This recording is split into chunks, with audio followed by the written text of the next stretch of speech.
예수님께서 겟셋마네 동산에 가신 목적은 선명하십니다. 그것은 따라서 하십니다. 기도하시기 위해서. 36절에 보면 예수님이 기도하시려 그러셨어요. 두 번째 목적도 기도하시기 위함인데 38절에 보시면 제자들을 향하여 따라서 하십니다. 나와 함께 깨어 기도하자.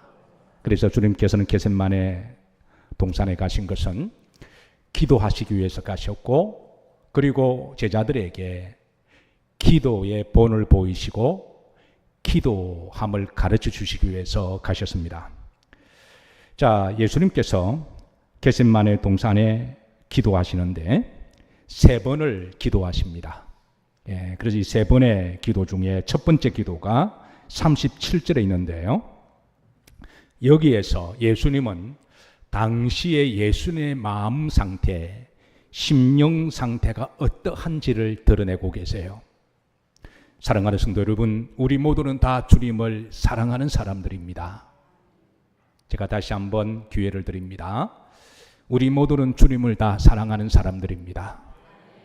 그러면 내 사랑하는 주님이 겟셋마네 동산에서 기도하실 때 그때 주님의 마음이 어떠하셨을까?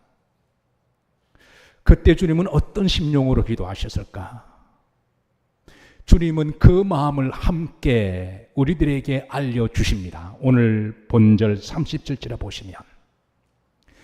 그리고 이것을 알려주심으로 말미암아 함께 같이 기도하자 그러셨어요.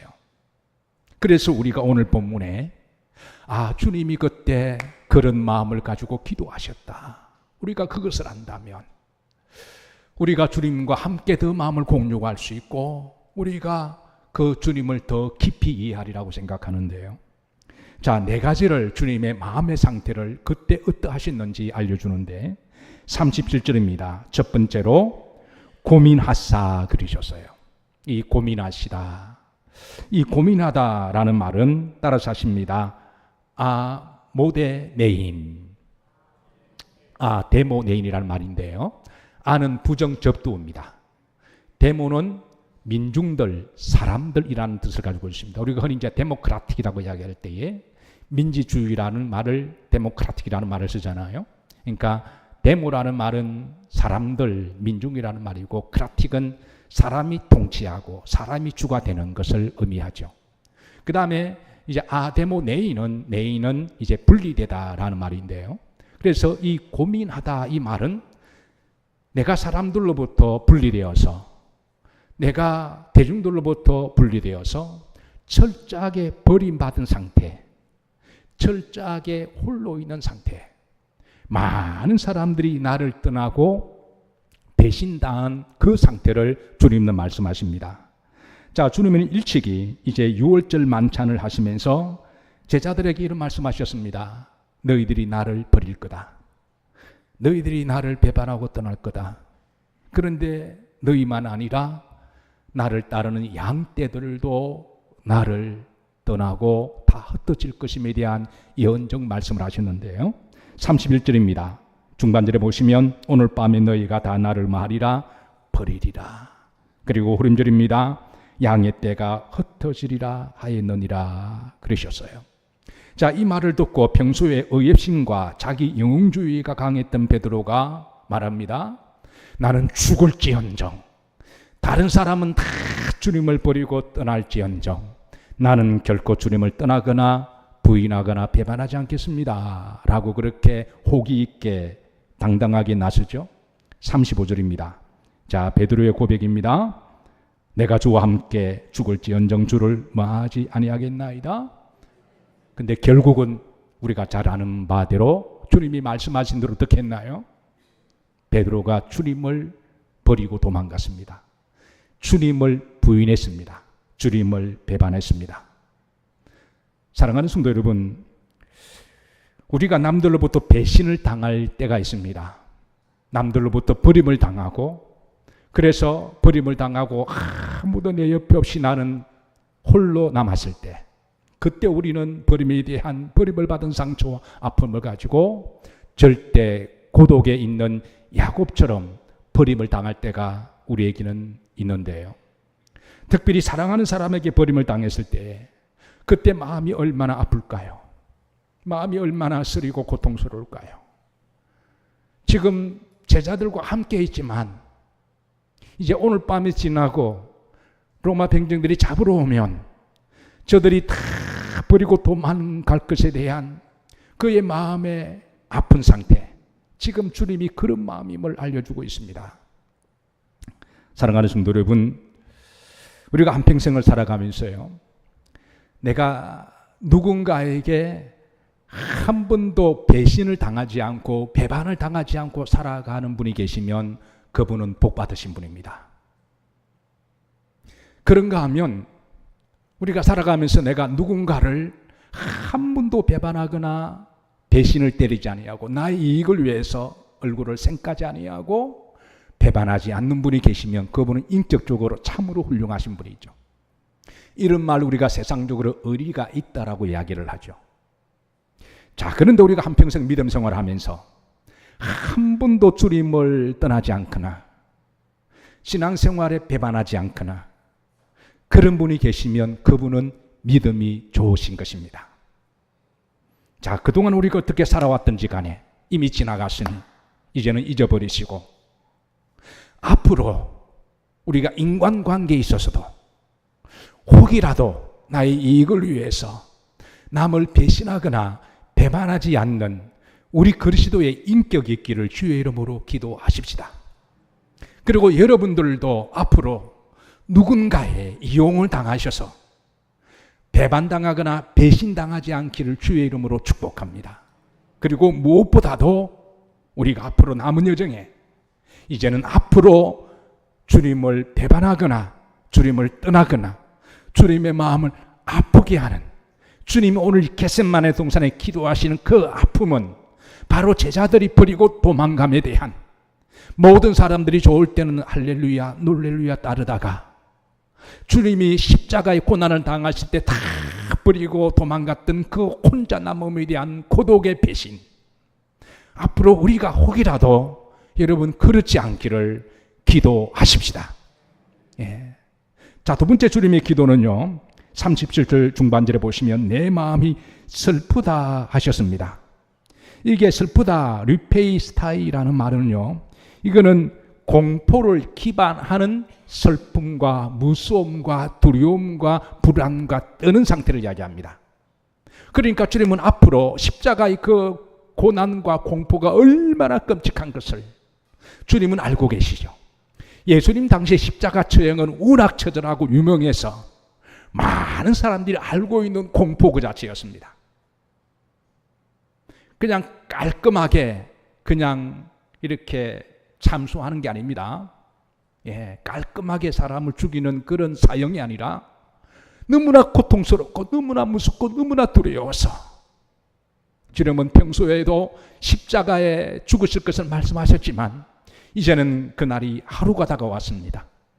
아시는 주님께서 철저하게 이 땅에 계실 때는 이와 똑같은 육신의 모습을 가지고 계신 예수님께서 그날 밤에 얼마나 공포스럽고 두렵고 무섭고 사시나무 떨듯이 기도하셨으면, 누가복음에서는 주님이 기도하시다가 그 땀샘에서 피가 나왔다라고 증가하고 있거든요. 주님이 그때 그 상태였습니다. 우리가 조금이라도 우리가 오늘 본문을 읽어 내려갈 때에 그건 한번 숙이고 지나갈 문제가 아니라, 오 주님이요, 우리가 주님의 마음을 알게 해주소서. 우리가 그 마음을 조금이라도 알고 묵상한다면 우리의 기도가 뭔가 달라질 것이고, 주님께서는 그래 너가 내 마음 안다, 그래 너가 내 마음 안다. 우리가 사람들 사이에도요 서로 마음 이심전심 그러면 주고받는 정이 있잖아요. 주님께서 그래 내가 내 마음 안다, 주님께서 기뻐하시리라고 그렇게 믿습니다. 마가복음에는 14장 19절에 이 루페이스타이를 근심으로 번역했거든요. 그리고 이 말은 마음속에 돌덩이 하나가 이게 꽉 찬 상태를 이야기합니다. 여러분, 우리도 살다 보면 마음에 큰 돌덩이 하나가 있지 않나요? 그 돌덩이는 어떤 사람에게 있어서는 사랑하는 그 자식이 돌덩이일 수가 있습니다. 어떤 사람에게는 사랑하는 배우자가 사랑하는데 돌덩이가 될 수가 있고요. 어떤 경우는 그게 물질의 문제가 될 수가 있고, 어떤 경우는 그게 건강의 문제가 될 수가 있어서 뭘 먹어도 늘 얹히게만 하는, 음식의 문제가 아니라 늘 돌덩이가 우리 마음에 차 있는, 지금 주의 마음이 그렇다라는 거예요. 아마 그 돌덩이는 인류에 대한 짐이 아닐까요? 우리를 구원하시기 위한 그런 무거운 돌덩이가 아닐까요? 그걸 안고 주님께서는 기도하십니다. 세 번째입니다. 38절입니다. 주님의 마음을 중간절에 보면 따라서 하십니다. 내 마음이 매우 고민하여. 근데 이게 우리나라 말로 보면요, 이 37절에 고민하다 말과 똑같은 말인데요. 근데 이게 원문은 전혀 다른 말이에요. 37절에 고민은 제가 뭐라 그랬나요? 데모네인이라 그랬습니다. 데모네인, 버림받은 고민, 혼자 남은 고민, 배반당한 아픔의 상태라면 38절의 이 원문에는 페리리포스라는 말로 전혀 다른 말이잖아요. 이게 무슨 말일까요? 이거는 장례식에 갔을 때에 사랑하는 죽음을 앞두고 슬퍼하고 애통하는 상태를 이야기합니다. 십자가에 주님이 죽으시는데 주님은 그 죽음 앞에 애통해하고 절규하면서 우는 그 아픔의 상태를 이야기하고 계십니다. 네 번째 38절에 보면 주님의 마음은 따라서 하십니다. 죽게 되었다. 주께서 내가 지금 죽게 되었다. 이 말씀은 내가 죽고 싶다 그런 말이 아닙니다. 자살 충동을 느껴 사는 말이 아니라 지금 내 상황이 앞으로 다가올 일이 너무 죽을 만큼 고통스럽다라는 말씀을, 그 마음을 제자들에게 일러주셨습니다. 주님은 주님의 그때 마음을 제자들과 함께 공유하기를 원하셨어요. 여러분, 주님을 사랑하시나요? 우리가 주님을 사랑한다면, 우리가 하나님을 사랑한다면 신앙생활이라고 하는 것은 다른 말로 하나님 마음을 함께 공유하는 것 아닐까요? 예수님 같으시면 어떻게 하실까? 예수님 마음은 어떠실까? 겟세마네 동산에 기도하셨을 때에 그때 주님의 마음은 어떠하셨을까? 우리가 앞으로 기도할 때 주님의 마음이 그때 그러하셨는데, 주님은 그 마음을 알려고 우리들에게 지금 내 마음이 이렇다라고 말씀하셨는데, 사랑하는 성도 여러분, 우리가 믿음 생활할 때 너희는, 빌립보서에 보면 너희는 이 마음을 품으라. 곧 예수 그리스도의 마음이니. 우리가 항상 그 마음을 품고 믿음 생활한다면 우리의 믿음이 뭔가 달라져도 달라질 것이고 우리 주님이 기뻐하지 않으실까요? 중요한 것은 주님은 이런 배반과 슬픔과 고통과 죽음 같은 그 고통 속에 따르셨습니다. 기도하셨습니다. 예, 중요한 것은 기도하셨고, 그리고 제자들에게 나와 함께 뭐 하자? 기도하자. 기도하자. 기도하자.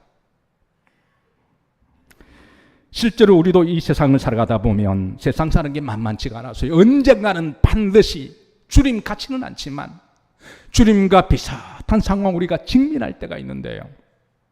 아마 그 일을 이미 겪은 분도 계실 것이고, 아마 인생을, 제가 장담하건대요, 연세 50 이상 되신 분들은 아마 다 그런 경험이 있을 거라고 저는 확신합니다. 사는 게 만만치 않아서. 없다고요. 근데 걱정하지 마, 앞으로 있을 거예요. 그리고 앞으로도 이 사망의 엄침한 골짜기를 우리가 지나갈 때가 있는데요. 그래서 많은 사람들이 이런 문제를 만나면 각기 본인이 느꼈던 그런 말로 인생의 아픔을 고백하는데, 어떤 사람은 앞이 캄캄하다고 이야기합니다. 실제로 보이지 않는 게 아니라 실제로 안 보인다는 거죠. 여러분, 속으로 손 들어보세요. 여러분, 눈이 시력이 나쁜 게 아닌데 어떤 문제를 멘붕에 빠지게 되면 정말 앞이 캄캄하고 안 보입니다. 어떤 사람은 앞이 노랗다라고 표현도 하기도 하시고요. 어떤 사람은 머리가 하얘진다라는 말을 하기도 하더군요. 어떤 사람은 기가 막히고 코가 막힌다고 말을 하고요. 어떤 사람은 억장이 무너진다고 말을 합니다. 앞이 캄캄할 때 오늘 주님이 우리들에게 보여주시는 레슨은, 예수님도 지금 앞이 캄캄할 때잖아요. 그때 주님이 친히 하신 것은 따라서 하십니다. 기도입니다. 그리고 주님께서도 우리들에게 말씀하시기를 기도하자. 기도하자.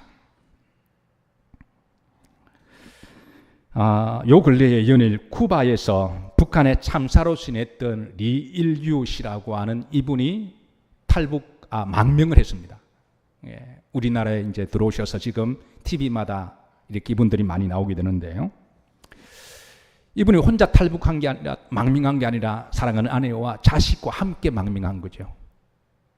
작년 11월 정도에 이걸 망명하셨고, 요 근래에 이제 국가에서 발표했는데요. 사실 여러분, 북한 여권 가지고 갈 수 있는 나라가 없잖아요. 하나님이 우리나라를 사랑하셔서 이제 우리나라 여권이 어떤 나라에는 비자가 되기도 합니다. 그만큼 하나님 우리나라를 축복하신 줄로 믿습니다. 근데 원래는 여러분, 우리나라의 여권이 힘이 없어질 때는 어느 나라를 가더라도 그 나라의 비자를 받고 가야 되는 거잖아요. 티켓팅 할 때도 그 나라의 목적지 비자가 있어야 가는데, 이런 북한 여권 가지고 그 어느 나라로 갈 수가 있을까요? 그런데 그 여권 가지고 망명한다고 하는 거는, 이거는 지나고 나서 하나님이 도와주시지 않으시면 이거는 할 수 없는 기적과 같은 일인데요. 놀랍게도 티켓팅을 했다는 거예요. 그리고 비행기를 기다리는 새벽 4시에 그 1시간 동안에 이 사람이 얼마나 두렵고 떨려고 무서웠다면, 그 아이들과 그 아이와 와이프가 같이 있는데, 만약에 비행기를 탈 때 승무원이 그 다시 한번 여권만 확인하면 이건 이 사람이 어떻게 될지도 모를 일이잖아요. 그때만 하더라도 북한하고 쿠바는 서로 우리나라는 당교니까.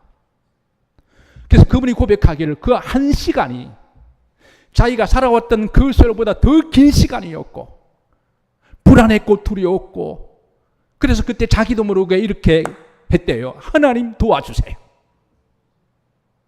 좀 아멘합시다. 예.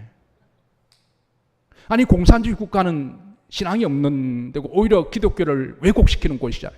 그런데도 절박하니까 하나님 도와주세요. 하나님 도와주세요. 여러분, 기도하면 하나님이 도우십니다. 분명한 건 앞이 캄캄할 때 우리가 잊지 말아야 할 게 있습니다. 뭘까요? 이제 답은 여러분 이야기하세요. 우리가 앞이 캄캄할 때 우리가 잊지 말아야 할 것은 뭔가요? 사람들이 나를 다 배신하고 나를 떠나고 나를 뒤통수 치고 믿음 도끼에 발이 찍혀서 이제는 나 혼자만이 남았을 때, 야곱처럼 야복강에서 그 누구도 나의 편이 되지 않으냐고, 이제 나 혼자 철저하게 버림을 받았다고 생각할 때, 그때 우리가 잊지 말아야 할 게 뭘까요? 기도입니다. 너무 무섭고 두렵고 떨려서 억장이 무너지고, 그래서 아무것도 알 수 없을 때, 그때 그 무서움 앞에, 그 두려움 앞에 우리가 해야 될 게 있다면 뭘까요? 아직 기도가 남아 있습니다. 여러분, 때로는 죽고 싶을 때, 자살 충동을 느끼고 싶을 때, 그때 우리가 잊지 말아야 할 것은 뭘까요? 기도입니다. 사랑하는 성도 여러분, 네, 우리들에게는 기도가 있습니다. 앞으로 우리가 이런 문제를 만나게 되면 잊지 마시고 기도하십시다.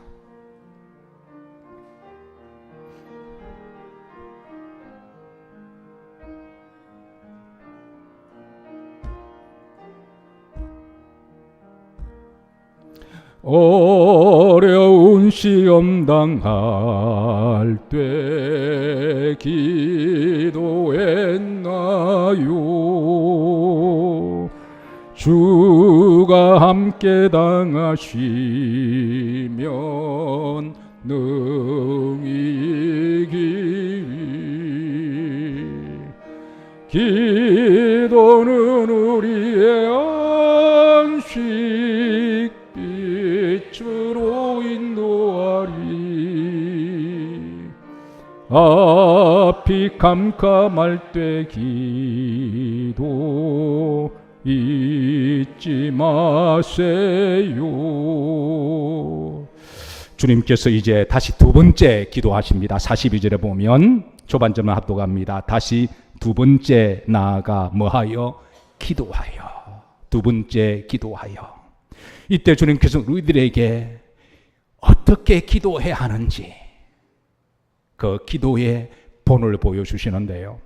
여기 보시면 이렇게 하십니다. 아버지요, 내 뜻대로 되지 않게 하옵시고 아버지의 원대로, 아버지의 뜻대로 되게 하옵소서. 그래서 우리는 기도할 때 우리가 중간 점검을 해야 됩니다.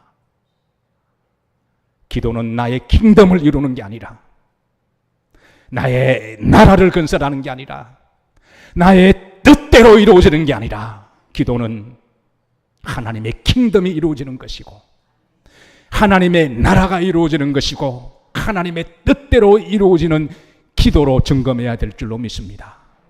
여러분, 분명한 거는요, 하나님의 킹덤은 크십니다. 하나님의 나라는 아주 크시고 놀라워서 하나님의 나라가 이루어지면 그 안에 나의 나라도 하나님이 품어주십니다. 하나님의 뜻은 크십니다. 하나님의 뜻이 이루어지면 그 안에 하나님의 나의 뜻도 이루어지게 해 주십니다. 하나님의 나라는 참 좋으신 나라입니다. 하나님의 나라가 임하게 되면 그 하나님의 나라 안에 나의 나라도 하나님이 이루게 하세요. 근데 이게 반대입니다. 나의 킹덤이 이루어지면 나의 왕국은 너무나 이기적이고 너무나 탐욕적이고 너무나 적어서 다른 사람이 들어올 수도 없고 하나님의 나라가 들어올 수가 없습니다. 너무나 나의 그 나라는, 나의 뜻은 너무나 욕심적이어서 하나님의 나라가 그 안에 들어올 수가 없어서 하나님, 우리들에게 기도할 때 나의 나라, 나의 뜻, 나의 왕국을 이루기 위한 기도가 아니라 하나님의 왕국을 위해서 기도하면 그 왕국이 이루어지면 하나님이 그 안에 우리도 품으시고 우리의 뜻도 이루게 하시고 우리에게 덤의 복을 주시사 하나님 이루게 하시는 하나님이세요. 그래서 우리는 기도할 때 하나님의 나의 내 마음대로 이루어지는 기도응답이 아니라 하나님의 원대로 하옵소서. 주님이 가르쳐 주신 기도의 레슨입니다. 그래서 우리는 기도할 때 자주 점검하셔야 돼요. 세 번째, 주님께서는 기도하실 때요, 44절입니다. 그들을 두시고 나아가 세 번째 같은 말씀으로, 이거는 반복적인 기도를 이야기하죠. 여러분, 우리가 한 번 기도하고 응답 안 받는다고 해서 내가 기도했다라고 말할 수가 없어요. 저는 가끔 이런 안타까움을 들어요. 어떤 분이 교회를 한 몇 번 다녀보니까 마음에 안 들더라 그러면서 신앙을 아예 그냥 다 한 것처럼 말하는 분이 계십니다. 여러분, 만약에 어떤 분이 우리 교회를 오셨다가 한 번 예배드리고 우리 교회를 판단한다면 그 판단이 올바른 판단일까요? 나 교회 나가봤는데, 기도 한 번 해보고, 나 기도해봤는데, 여러분, 그게 올바른 기도인가요? 여러분, 기도는 하나님 응답할 때까지 지속적으로 하는 기도가 바로 기도인 줄로 믿습니다. 주님이 지속적으로 계속 기도하시잖아요. 그리고 이 기도는 근성근성하는 대충 하는 기도가 아니라 누가복음 22장 44절에 보시면요, 주님께서 얼마나 기도를 간절히 하셨는지 보여주는데, 여기에 동사 앞에 기도하셨다 앞에 네 가지 부사를 통해서 기도에 어떻게 하셨는지 알려주는데요. 첫 번째가 어떻게 해요? 힘쓰고, 두 번째가요, 애쓰고, 세 번째가 뭐예요? 더욱, 네 번째가 간절히. 기도는 이렇게 해야 됨을, 그냥 근성근성하는 게 기도가 아니라 그냥 이런 마음을 가지고 해야 됨을 우리들에게 알려주고 있습니다. 5분을 기도하더라도 진정성 있게 기도하라고 하는 것이죠. 자, 누가복음 22장 44절에 보시면 땀이 땅에 떨어지는 못같이 되었더라. 한때 이걸 가지고 논쟁이 된 적이 있습니다. 신앙적으로 논쟁이 됐는데, 이거는 비우다라고 말하는 사람, 어떻게 땀이 피가 돼? 비우다라고 그러는데요. 실제로 의학이 발전되면서 드물기는 하지만 우리 땀샘 안에는 수많은 혈관들이 있는데 이 미세한 혈관들이 너무 극도의 스트레스를 받거나 긴장하게 되면 이것이 터져서 피가 나오는데 이런 경우를 소위 혈함증이라고 말을 한다고 그래요. 영어로는 이모티크로시스라고 그렇게 말하더군요. 근데 육체적으로 드물지만 그런 일이 있다라는 거예요. 중요한 것은 주님께서 아마 누가는 의사니까 의사적 관점에서 아마 독특한 신체적 관찰력을 가지고 이 누가복음을 기록했던 것 같아요. 있는 대로 의사는 있는 대로 기록하는 거니까. 그러니까 여기에서 예수님이 얼마나 간절히 기도하시는 것을 보여주고 있습니다. 사랑하는 성도 여러분, 앞으로 우리가 기도할 때 그게 시간이 30분, 1시간, 2시간 이게 뭐 자랑하려고 하는 것도 아니잖아요. 나와 하나님과의 관계니까. 그 장소가 여러분 교회여도 괜찮고 여러분의 앞이 캄캄할 때 그것이 여러분의 삶의 현장이어도 괜찮고 아니면 잠깐 여러분이 정신을 잃을 뻔할 때 그럴 때도 괜찮습니다. 그럴 때 우리가 이런 마음으로 하나님 도와주세요. 우리가 그렇게 기도하시면 하나님이 그 기도 들으십니다. 주님께서는 38절에 기도해야 될 이유를 말씀하시는데요. 첫 번째, 깨어있기 위해서. 여러분 깨어 기도하자 그러셨는데 이 말씀은 역으로 우리가 기도하지 않으면 영적으로 잠자기 쉽다는 거죠. 시편 13편 3절에 보시면 다윗의 기도입니다. 따라서 하십니다. 두렵건대 내가 사망의 잠을 잘까 하오며. 여러분 다윗의 두려움은요, 다윗 왕의 두려움은, 여러분 다윗 왕은요 사실 골리앗도 두려워하지 않았습니다. 우리가 다윗 잘 알잖아요. 사무엘상 14장 47절에 보시면요, 골리앗 앞에서도 너는 칼과 창과 단창으로 내게 나오지만 나는 만군의 여호와 이름 내게 나아간다. 아마 골리앗이 볼 때는 조그만한 애가 막대기 하나 들고 나오더니 너는 나를 괴로워하느냐. 골리앗이 볼 때는 그 객기 같지만요, 다윗은 이렇게 골리앗 앞에 두렵지 않고 담대하게 나간 것은 그에게는 뭐가 있었나요? 기도가 있었습니다. 기도 뒤에는 누가 있나요? 하나님이 계십니다. 놀라운 것은 기도하면 하나님이 담대함을 주세요. 기도를 모르는 사람은 그걸 보고 어떤 사람은 객기라고 말을 하기도 하고요, 어떤 사람은 만용이라고 말할 수는 있지만, 그러나 기도하는 사람은 하나님 이름으로 나아가니 하나님이 이상하게 힘을 주시고 담대함을 주십니다. 우리에게는 이 담대함이 필요합니다. 그거는 기도 없는 담대함은 객기고 만용할 수가 있지만 기도하고 담대함은 하나님이 함께 하십니다. 다윗의 두려움은요, 그가 왕이 되어서 그가 이루었던 모든 것이 잃어버릴까 대한 두려움도 아니요, 골리앗에 대한 두려움도 아니요, 다윗이 한평생 두렵게 생각한 것은 하나님이여 두렵건대 내가 기도하지 않음으로 말미암아 사망의 잠을 잘까 하오니 사망의 잠을 자지 않게 하옵소서. 여러분 우리 믿는 사람들 하나님 응답받아서 다윗 왕처럼 모든 게 평탄하고 별 걱정으로 살아가는 좋은 일입니다. 다윗이 얼마나 고생 많이 했나요? 그런데 하나님이 그의 고생을 보시고 이제 하나님께서는 복을 주셨는데 이제는 더 이상 뭐 먹는 문제 걱정 안 해도 되고요, 권력 문제 걱정 안 해도 되고요, 그가 뭐가 없습니까? 그런데 모든 것을 다 갖춘다고 할지라도 이제는 평안해요. 별 문제가 없습니다. 그런데 기도가 없다면 우리는 두려워야 됩니다. 만약에 평안하기 때문에 하나님 나에게 축복을 주셨기 때문에 너무 평안해서 기도가 없어지고 너무 평안해서 신앙의 영적인 잠을 잔다면 차라리 나를 불편하게 하는 내 가시가 하나 있는 게 더 낫지 않을까요? 여러분 어떠하세요? 차라리 가시 하나 정도가 있어서 차라리 그것 때문에 기도하는 게 낫지 않을까요?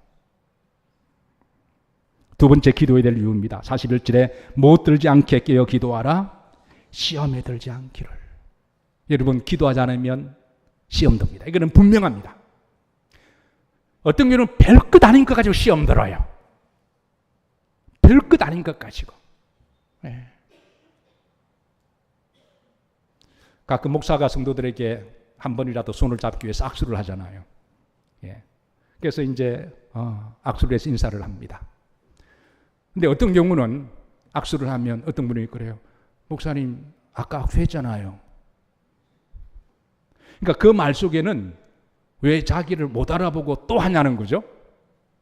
근데 여러분, 두 분 악수하면 그게 기분 나쁜 일인가요? 좋은 일인가요? 그건 각자의 해석이겠죠. 근데 여러분, 그러나 그게 시험 될 일인가요? 아닌가요? 어떻게 보면 이거 별것 아닌 거죠. 근데 정말 우리가 믿음 있고 기도하면 그런 거는 전혀 시험이 안 되는 거죠. 오히려 목사님 감사합니다. 한 번 더 잡아주셔서. 서로 제가 모르고 잊어버리더라도, 근데 여러분, 우리가 시험 들면요, 쳐다보는 것도 왜 째려보냐고 쳐다봐요. 아니, 한국 사람 눈이 다 적은데 어떻게 해요? 예, 여기 눈 큰 사람 빼고 눈 적은 사람 조심하세요. 예. 그런데 큰 문제를 만나도요, 부부지간에 대판 싸워도 그게 시험이 안 되고 오히려 더 연민이 생기고, 내가 더 잘해야지. 그래, 내가 좀 더 잘할게 여보. 걱정하지 마. 내가 부족해서 그래. 인생에 큰 문제를 만나도 여러분 기도하면 시험이 안 되게 하시는 줄로 믿으시기를 주의 이름으로 축복합니다. 그래서 주님께서 시험에 들지 않도록, 섭섭이가 들어오지 않도록. 뭐 그리 섭섭한가요? 뭐 그리 마음에 들지 않은가요? 기도하지 않기 때문에 그런 게 눈에 들어오는 거죠. 그래서 여러분, 유독 뭔가 자꾸 눈에 들어오시나요? 남들은 안 들어오는데, 그러면 기도가 부족하다 하시면 됩니다. 세 번째, 육신이 약하기 때문에 41절입니다. 육신이 약하다. 여러분, 우리 육신이 약합니다. 여러분 중에 약을 하나도 안 드시는 분 계시나요? 그게 병원 처방약이라든지 아니면 영양제라든지. 나이가 들수록 우리가 먹는 약이나 영양제가 많아지나요? 적어지나요? 그 어쩔 수 없이 많아져요. 육신이 약하기 때문에. 근데 육신만 약한 게 아니라 우리 마음은 어때요? 젊었을 때는 의지가 굉장히 강한 사람은 자기 정신력으로 의지로 가지고 다 한다고 생각하는데요, 여러분 한번 인생에 쓰나미 만나면요, 그 인간의 의지와 정신력, 집중력은 아무것도 아닙니다. 내 마음대로 하지 못하는, 우리는 의지도 약하고 육신도 약해지고 우리가 의지할 분은 오직 예수 그리스도십니다. 아침에 달라지고 저녁에 달라지는 이 마음을 일관성 있게 붙들어 주실 분은 누구신가요? 예수 그리스도십니다. 마지막으로 유혹에 빠지지 않도록, 누가복음 22장 40절에 보시면 유혹에 빠지지 않도록 뭐 해라? 기도해라. 여러분, 우리를 유혹하는 것들이 너무나 많잖아요. 요새 또 숨던 유혹에 빠졌습니다. 특별히 여러분, 이 세상에 마귀의 유혹도 있음을 우리가 잊지 말아야 돼요. 어떤 분이 사는 게 너무 힘들어가지고요, 아파트가 2층인데요 7층까지 올라갔대요.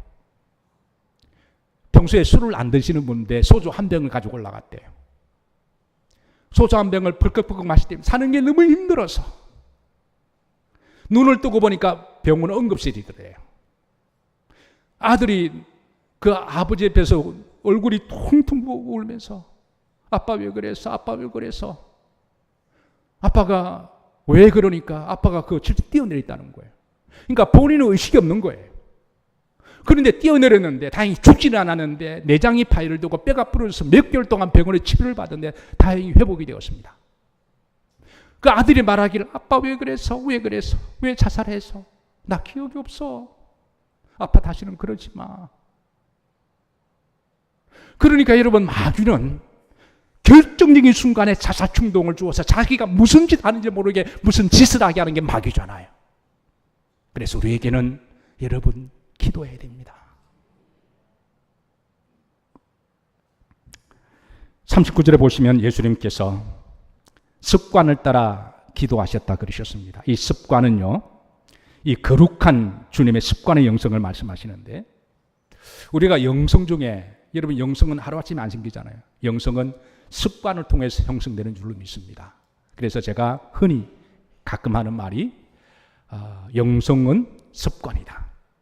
제가 말씀을 자주 드리는데요, 우리 기독교 영성 중에 습관의 영성이 있습니다. 영성을 추구하는 많은 사람들이 중세 수도원의 영성을 사모해서 정기적으로 가시는 분이 계십니다.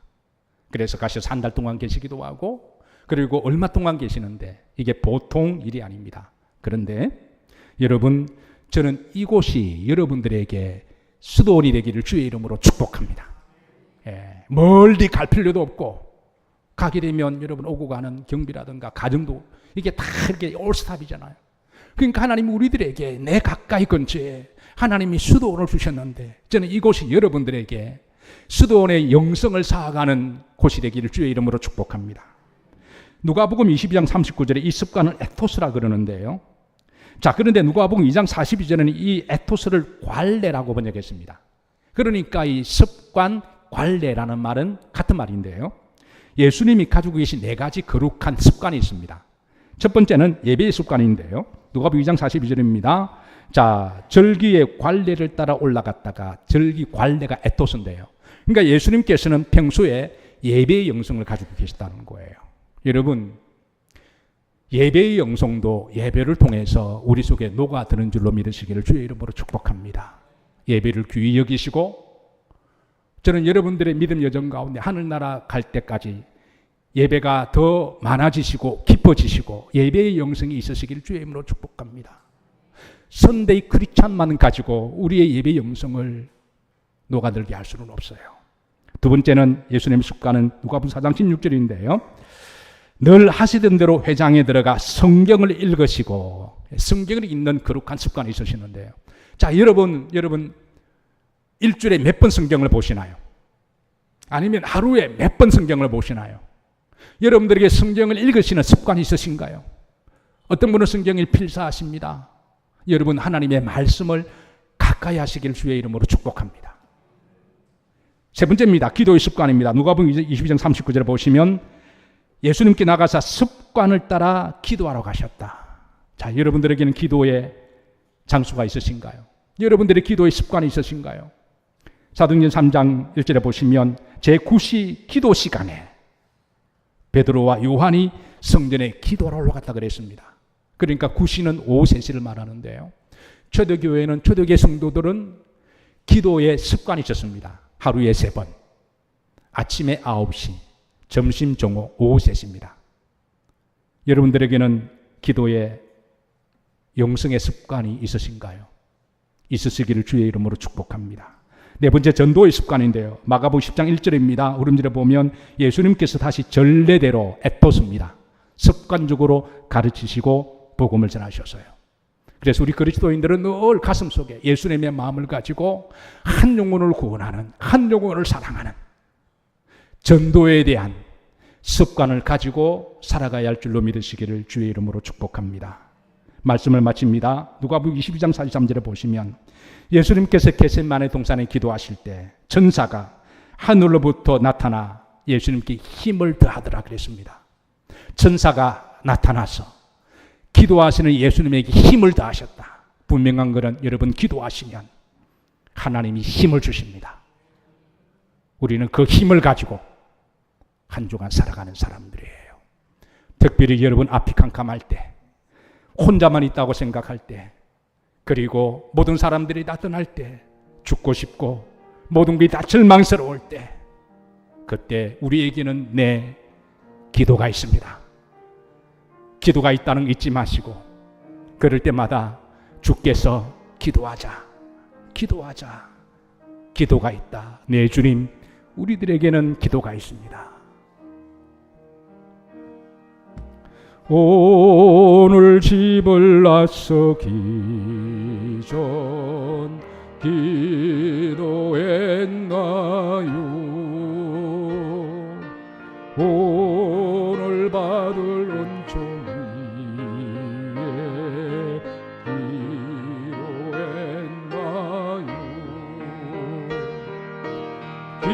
기도는 우리의 안식 빛으로 인도하니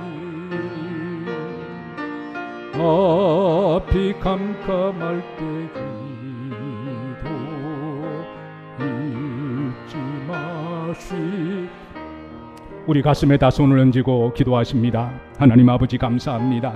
네, 우리에게는 기도가 있습니다. 앞이 캄캄하실 때 기도하시는 예수님, 또 함께 깨어 기도하자. 우리들에게 기도의 본을 보여주시고 기도하라고 우리에게 권면하시고 말씀하신 주님, 네, 우리들에게는 기도가 있습니다. 앞이 캄캄할 때, 모든 사람들이 다 떠나고 홀로 남아있을 때, 인생의 답이 보이지 아니하고 하나님 고독하고 외로울 때, 희망이 사라지고 절망적일 때, 하나님 우리에게는 기도가 있습니다. 주님처럼 간절히 기도할 때 하나님께서 천사를 통하여 우리에게 힘을 주시고 담대함을 주시고 소망을 주시고 우리를 만져주시고 위로하시고 우리를 치료해 주심을 감사드립니다. 우리에게는 기도가 있습니다. 하나님 우리들에게 기도를 주심을 감사합니다. 그 기도를 붙들고 하나님 우리가 기도의 장소와 기도의 시간을 가지며 믿음으로 승리하기를 소망합니다. 주님 홀로 영광 받아 주옵소서. 예수님 이름 받들어 기도하옵나이다. 아멘.